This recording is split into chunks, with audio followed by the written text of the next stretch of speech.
There's a certain kind of woman who appears again and again in American literature. She enters the story glowing, alive, magnetic, unforgettable.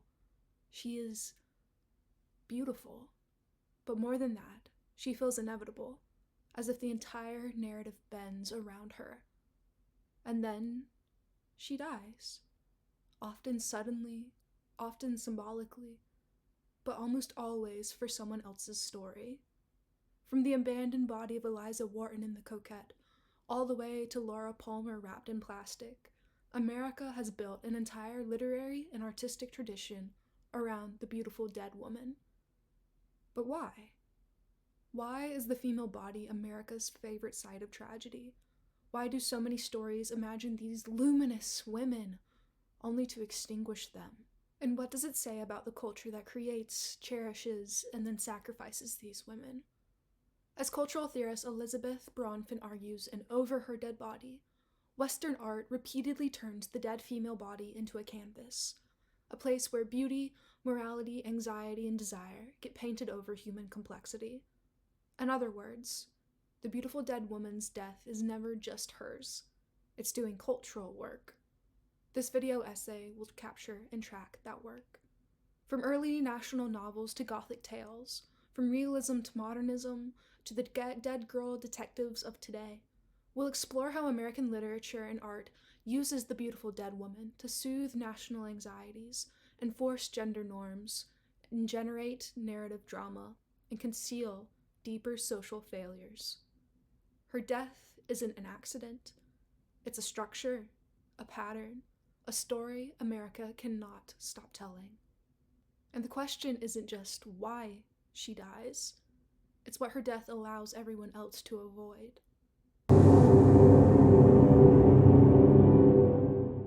We begin with the early national novel The Coquette from 1797. Literary historian Kathy Davidson in Revolution in the World shows how Eliza Wharton's death in childbirth served as a moral fable for post-revolutionary anxieties about women's agency. Eliza's death was not simply punishment.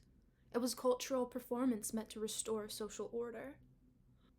Following Davidson's reading, the early American novel relies on what Mary Louise Kett calls domestic martyrdom, women's deaths as national moral instruction. Her life is disorder, and her death is the narrative solution.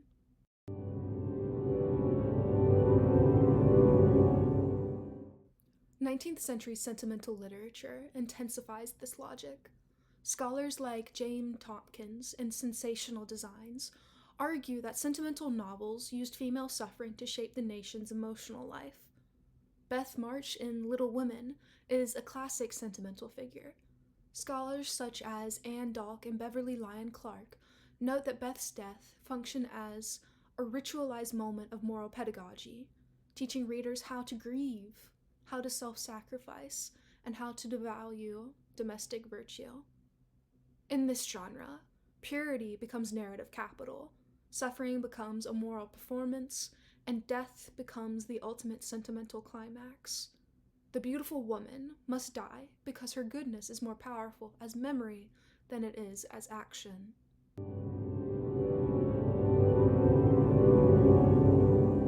Next, we turn to Edgar Allan Poe, who famously declared in The Philosophy of Composition that death of a beautiful woman is unquestionably the most poetical topic in the world. Scholars like J. Gerald Kennedy and Joan Dayan emphasized that Poe's repeated resurrections of idealized women, like Gia, Morella, Annabel Lee, turned the female body into a spectral aesthetic object. The text freezes her in perfection, because perfection is easier once she cannot change. As Bronfen argues, the dead beautiful woman becomes a site where male creativity and anxiety converge. She is a canvas, not a character.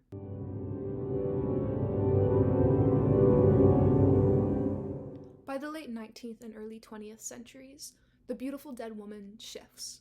She no longer dies for moral instruction, but because the world has no place for her. Edith Wharton's The House of Mirth is the key example of this. Elaine Showalter and Y. Chi Dimmock both argue that Lily Bart's beauty, her social capital, is also her doom. She exists in an economic system that rewards beauty but punishes autonomy. Similarly, Myrtle in The Great Gatsby dies as part of what Leland Person calls Fitzgerald's erotics of inequality. Her body absorbs the violence of class conflict. Nancy Armstrong shows in Desire and Domestic Fiction, female characters often bear the burden of representing the tensions a society refuses to resolve. Their deaths become structural critiques.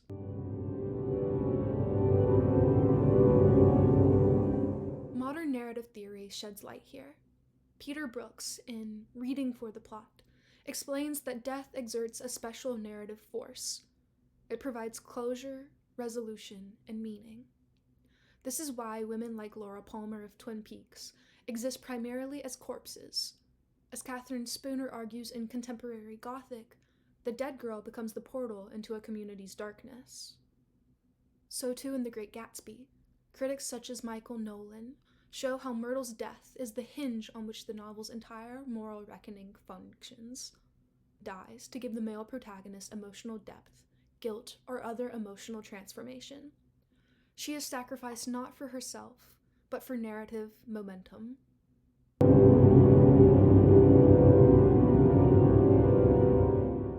A recurring theme in scholarship, from Rita Feliski to Susan Bordeaux, is that female beauty in literature is rarely neutral. It's seen as inherently destabilizing. Beauty becomes an economic asset, a sexual danger, a social threat, a moral test, and/or a disruptive force. And narratives often eliminate what they cannot integrate. This aligns with Lauren Bellrent's argument in The Female Complaint. Femininity becomes a repository for cultural anxieties. The beautiful woman's death is a way of restoring equilibrium. In other words, beauty makes her dangerous, but death makes her manageable.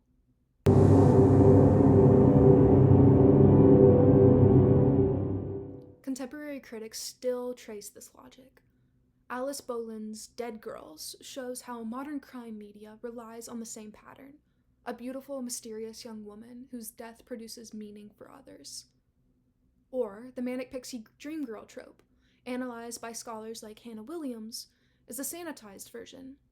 The luminous woman whose entire purpose is to animate male self-discovery. She doesn't always die, but she never truly lives. The beautiful dead woman is not a relic. It's a narrative engine that remains emotionally satisfying and culturally legible. She embodies innocence, transgression, desire, and punishment, all at once.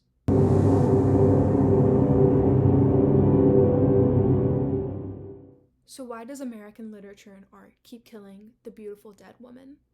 Because, as Bronfen argues, Western culture transforms female death into aesthetic and moral meaning. Because sentimentalism taught us to equate femininity with fragility. Because Romanticism prized the unreachable. Because realism exposed societies that refuse female autonomy. Because narrative structure rewards sacrifice. Because beauty is culturally coded as destabilizing. But perhaps the deepest reason is this. A dead woman can be idealized. A living woman must be acknowledged. American literature kills the beautiful woman because it still struggles to imagine her complexity, her agency, and her contradictions. The beautiful dead woman remains an emblem of narrative desire and narrative failure.